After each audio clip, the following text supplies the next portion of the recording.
Strat-O-Matic Excel Carryover League.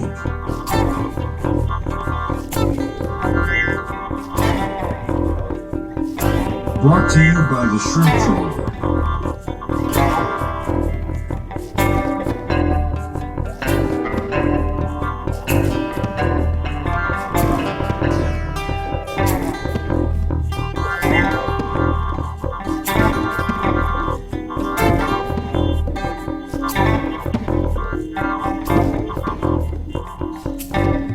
1972 to 1975.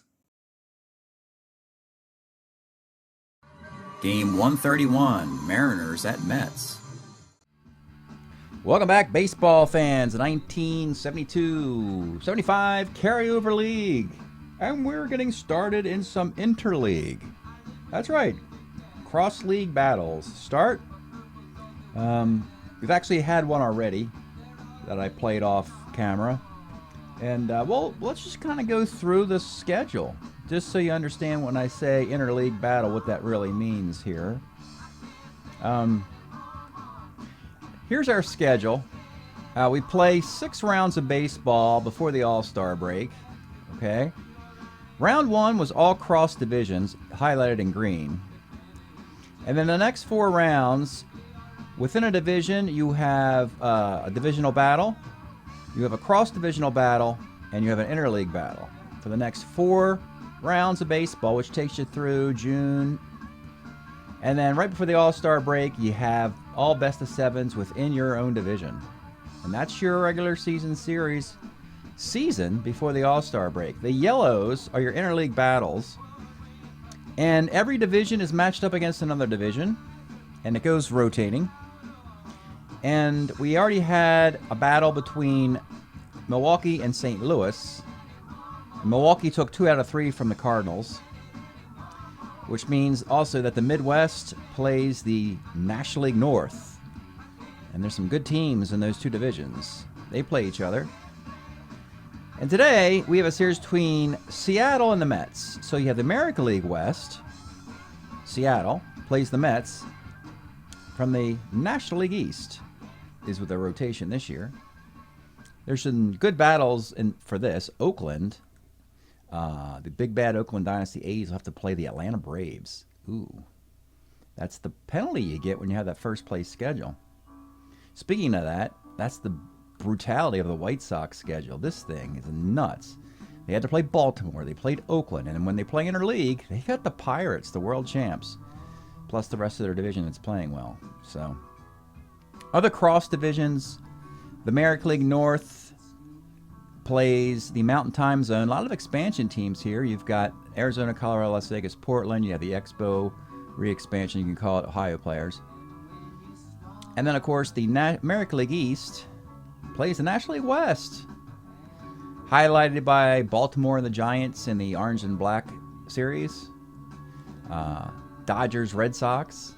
Should certainly be entertaining. That's a preview. Any World Series rematches on the docket here. Let me just double check. No, it doesn't look like it. Oh yeah, Milwaukee St. Louis, the one I played. That's a repeat of the '82 World Series that already happened. And there we go. Anyway, I'm doing all that because I have no other pregame. We're playing a game 1. Game 1 of a best-of-3. Opening up in Shea Stadium, the Seattle at the Mets. Game 2 will be in Seattle. If they win that game and the team split, we'll go back to Shea Stadium for Game 3. Your starting pitchers for your Seattle Mariners is Steve Klein. Mr. Klein was 16-9 with a 2.40 ERA in 72 and 236 innings. And we're going to see him again, folks. It's a Game 1. It means it's Tom Seaver. He did very well the first time out against the Colorado Rockies. 19-game winner, 2.08 ERA. And if you're wondering about the Mets, they dropped all the way into 3rd place as the Phillies and Braves passed them last year. That means they got a pretty simple schedule. Let's look at the Mets for a second. Yeah, they open up against Colorado. Then they're drawing Seattle. Then they get St. Louis. And then they get their division. So all things considered, the Mets really should be able to rebound from a bad 2023 and have themselves a nice 2024. Let's get started from Shea Stadium. Leading off for the Mariners, it's Bill North. 1-5, rolls the second. Chris Arnold, 2-5, rolls to short. Matty Alou, 38's a base hit. B stealer, but you got Grody catching, so I'll stay there. For Glenn Adams, 66. Seaver strikes him out. Because this is a game one, we'll give you the results of what happens in games 2 and 3 if necessary at the end of this video, so stick around for that. Bottom of first, Wayne Garrett, 64. Third X. Al Gallagher's over there. 4E20 third baseman, base hit. Gil Gallardo. I think he's going to hit and run. Moves the runner up to second base for Rusty Staub. 1-5. Let's take a look at Rusty Staub's 1972 first year with the Mets. Only had 260 plate appearances, had an injury. Hit .293 with 9 home runs. 1-5 here. Automatic, it is gone. And the Mets have a 2-0 lead. John Milner, 56. Base hit off Pine. Lee Lacy, 37 is a K. And with 2 outs, it's Tony Soleta, 38's a walk. 2 on, 2 outs for Dave Marshall. 55 off Klein, double 1-3 is a base hit, and the Mets got it rolling here out of the gates. Jerry Grody, 1-8 is a strikeout. 3-zip. Will it be enough for Seaver? You'd think. John Ellis, 1-4 short. Joe Pepitone, 111 first. And Danny Thompson, 2-6, base hit. Norm Miller with the weather, 67, strikes out. Buddy Harrelson, 2-5, second. Back up top to Wayne Garrett, 2-7. Base hit for the very nice little leadoff guy. The Mets don't have any speed, but they like to have on base, and Garrett always walked a lot. Garrido will swing this time, 110 center, and with 2 outs, Rusty Staub, 5-12, walks. Klein's a little scared of him. 2 on, 2 outs for John Milner. 2-5, rolls to second base. Mets threaten. They leave 2. Top of the third, Al Gallagher, 1-6 short. William North, 1-6 is a K, and with 2 outs. Chris Arnold, 1-5 is a 2-base hit. A double off Seaver with 2 outs, and it's Matty Alou. 39 flies to center field. Bottom of the third. Lee Lacy, 55. Triple 1-2, base hit. No! Triple 1-2, and he gets it. Hits a divot in the Shea outfield, rolls all the way to the wall to the chagrin of Bill North for a triple. Already down 3, they're going to bring the infield up. No easy runs here. Tony Soleta, 47, second X.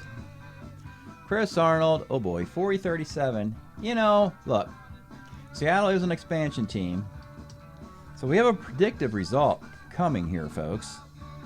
But the only question is, do we have a Cinderella try to screw it up for the Mets?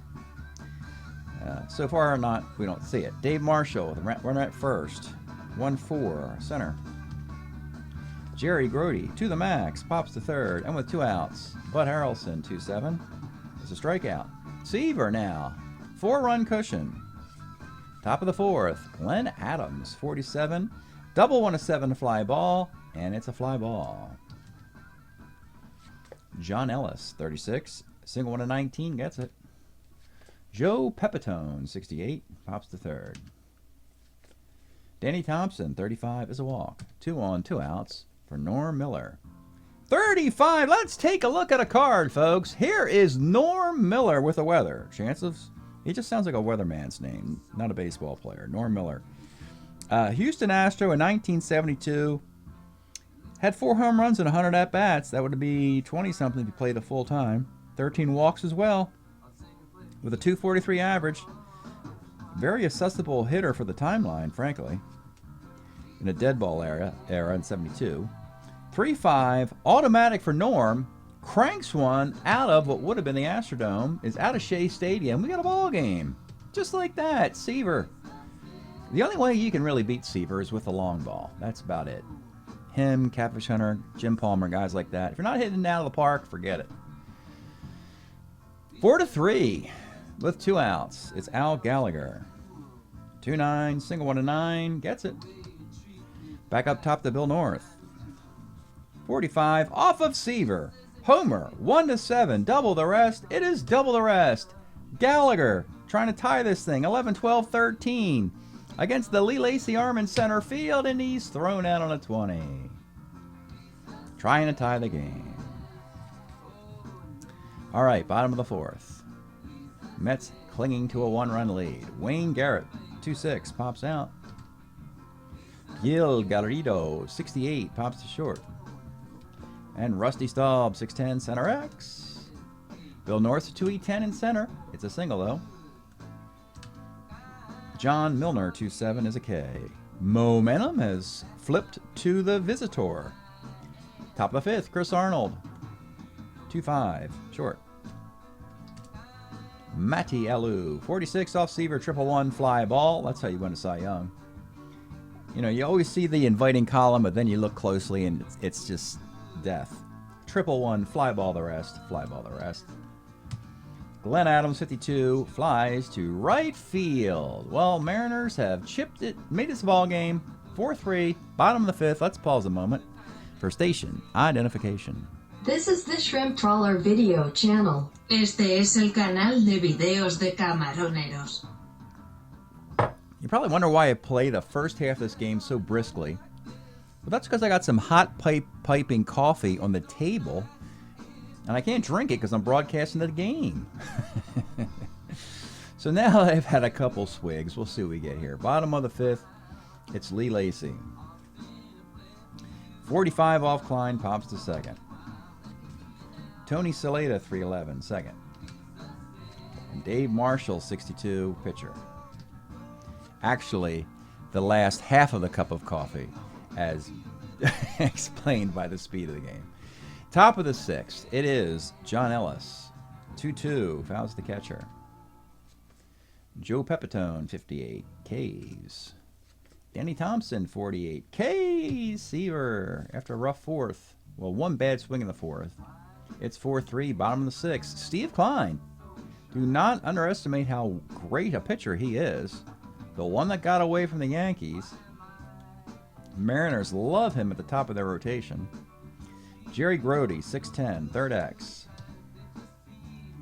Gallagher is again a 4-20 at third. And we get a double off a third baseman. A rocket down the line by Grody, and he winds up at second base. Bud Harrelson, 6th inning, a bunter. Are we going to bunt? Seriously? We're going to bunt Buddy in the 6th with a runner at second. Hate doing it, but he's an A bunter, so it's barely good on a 9. We got a runner at third, 1 out. They got to bring the infield up for Wayne Garrett. Let's take a look at the card. And every run is precious with Tom Seaver pitching for the opponent, so you got to protect.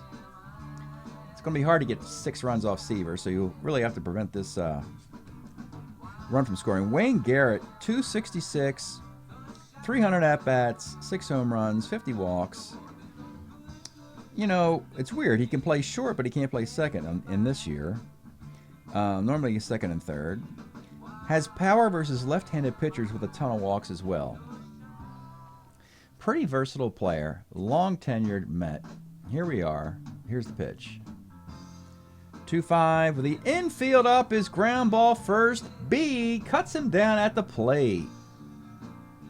Wow.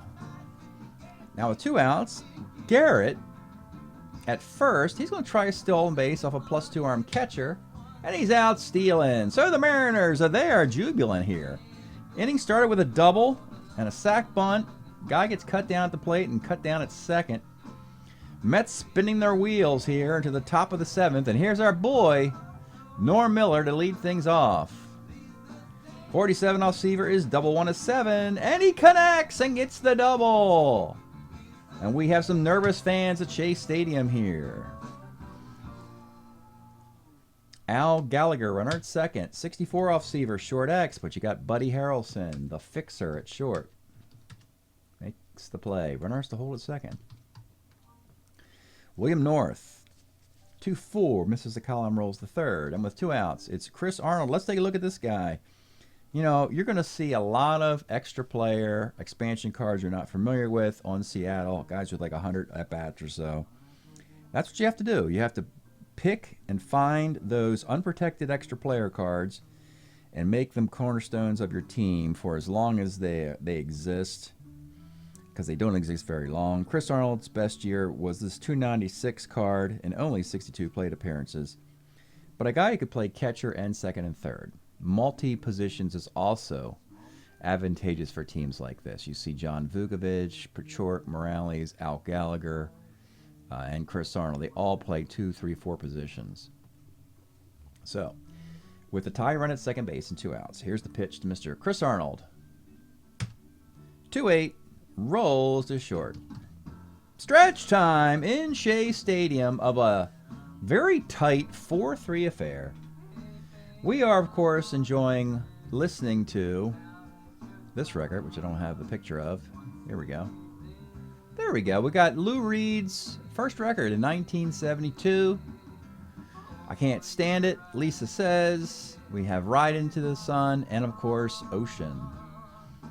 The Fabergé Egg and a Little Bird cover record. There you go. Wonderful LP by the great Lou Reed. He's at the game today, rooting his Mets on. Bottom of the 7th inning. Steve Klein wants a road win here. Rough start, righted the ship in the middle innings. He continues. Gil Garrido leads off in the bottom of the 7th. 2-7, rolls the third. Rusty Staub, his big homer in the first is the difference. 2-11, rolls the third. Pops the third. And John Milner, 49, rolls to second base. Can the Mets improve upon their defense? Yes. They will put Don Hahn in center field now as a 2 defensive center fielder instead of a 4 of Lee Lacy, who will be the DH at this point. Don't need Bobby Darwin out there. We have Marshall and we have Staub, which is good enough. Into the 8th. Seaver needs 6 outs. He's a starter 9. He usually does go 9. Maybe with an assist by McGraw, possibly. So here we go. Matty Alou. 1-6. Rolls short. Glenn Adams. 2-4. Kays. And Joe Pepitone. 4-11. Right X. It's Staub out and right. He's a 3-5 in right. 3. And he makes the grab. Bottom of the 8th. Steve Klein, he is going to continue. He wants to chase a comeback victory here. It'll be Lee Lacy leading off. 2-10's a base hit. Now you got Tony Soleta. 6-10 off Klein, center X, but you got Bill North at 2-10 in center field. And he makes the grab.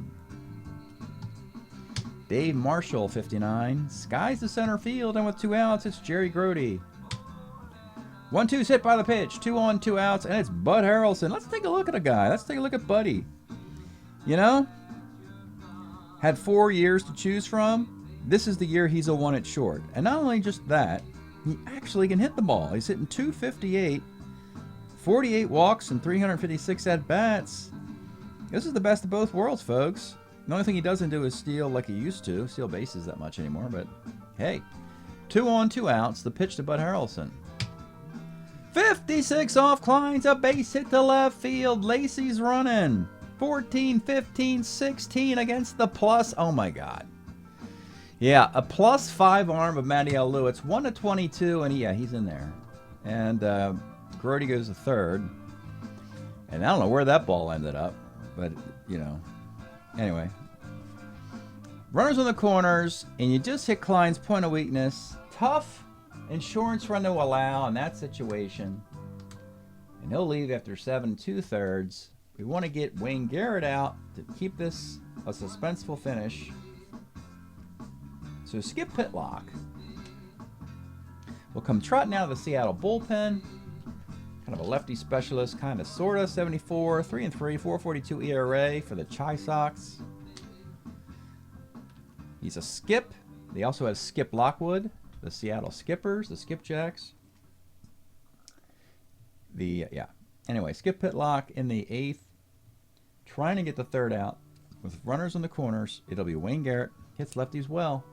Here's the pitch. 46 is a walk. Now you got Garrido, and they'll have to play back.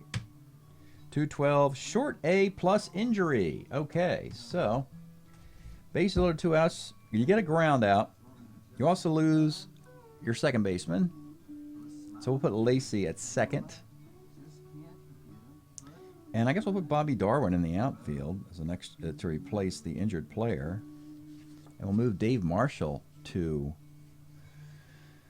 DH. So now you get some throwing arms all over the place. You have Darwin's a -2 in left. You have Staub -4 in right. Tom Seaver, he's got a 5-3 lead. The expectations are you can't let this one get away, of course. In the 9th, he's going for the CG. And it'll be Joe Pepitone leading off. 2-5, grounds to short. Danny Thompson. 1-8 is a grounder to short. And with 2 outs, here's our boy, Norm Miller. He's 2 for 3. He's got a homer and a double, folks. Needs to reach base to give the Mariners a chance here. The pitch to Norm Miller. 1-4 is a slow roller to first base. Saleta steps on the bag, and Tom Seaver does get his complete game. His ERA isn't particularly brilliant, but that's okay. It's a carryover league, and the talent is better than traditional Major League Baseball, so the pitchers' ERAs do get a little fat there.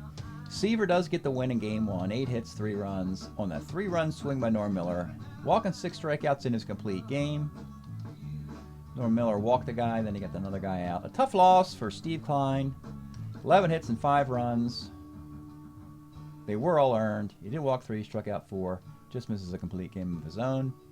1-0-9, 0-1-0-8, 5-11, 3-8, 1-6-4-4. We'll look at some stats for these 2 teams. And then after the break, we'll give you the results of games 2 and possibly 3. The Mets,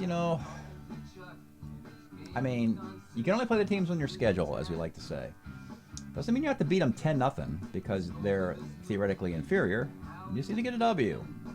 They did not get enough W's against the Colorado Rockies, and we'll see that in the stats.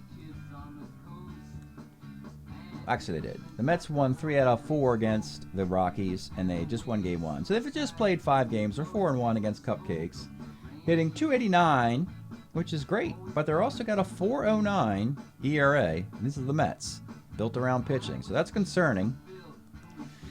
And your Seattle Mariners, they're 1-4. Yep.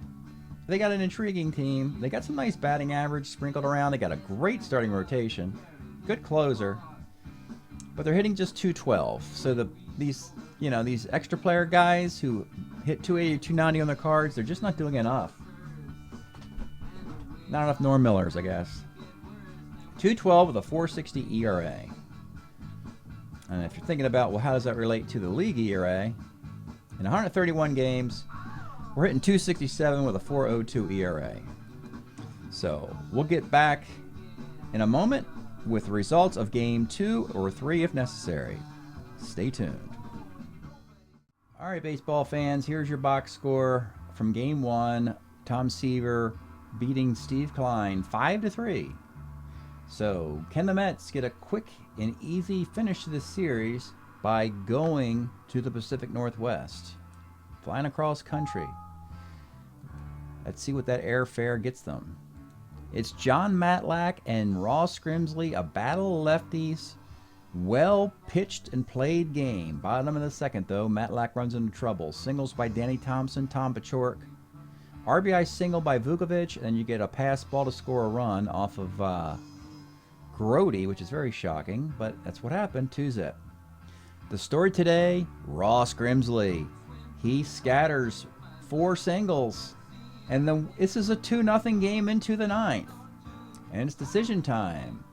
2-0 in the 9th. Grimsley walks Darwin. There's a mound visit. They take out the guy with a shutout. to go to Skip Lockwood, the closer. He gets a fly out, he gets a walk, and then Dave Marshall pinch hits, gets a base hit to score the runner. The other runner goes to third. You got runners on the corners with 1 out in a 2-1 game. But Lockwood strikes out the number 9 hitter, Bud Harrelson, with the infield up. Electing not to try a safety squeeze or anything like that. Wayne Garrett grounds back to the mound, an easy comebacker. And no, the New York Mets cannot put away these pesky Mariners in 2 straight. Grimsley, 8 innings, 4 hits, a run, 2 walks, 4 Ks. Matlack, just 1 bad inning, 8 hits, 6 runs, 2 runs, only 1 was earned. The team split. The home team has won every game in interleague play thus far, so you have to go back to Shea Stadium for a Game 3. And in Game 3, I think it's the law of attrition. Eventually, the Seattle Mariners are just going to they're going to kick these games out there, and this is just a dismal affair for the Mariners. Bad defense, bad pitching. It starts immediately in the first inning. You walk a guy, you walk another guy, and then it's like you come out of the bullpen, your stuff looks great, you get on the mound, you don't know where the plate is. So it's like, well, let me just throw a fastball here just to get a strike, and it's right down the middle of the plate, and John Milner, it's a 3-run homer. So Dick Woodson just got knocked around today. It's a real shame. He's a very good pitcher. Not today, though. 5 innings, 6 hits, 9 runs, 5 earned, 6 walks. Then Skip Pitlock, he's also bad. The great 1 John Vukovic defensively at third. Well, he's a 1, but he's also an E30. He makes 2 errors in this debacle. The Seattle Seahawks lose to the New York Jets by a score of 14-3. All they could get is an Efren Herrera field goal. And the Mets got 2 touchdown passes from Richard Todd, or the Jets did, I guess. 14-3 final. The Mets, break them up. Look, you can only play the teams on your schedule, which just happened to be the Colorado Rockies and the Seattle Mariners. The Mets win this series 2-1. Thanks for checking this out. We'll see you next time.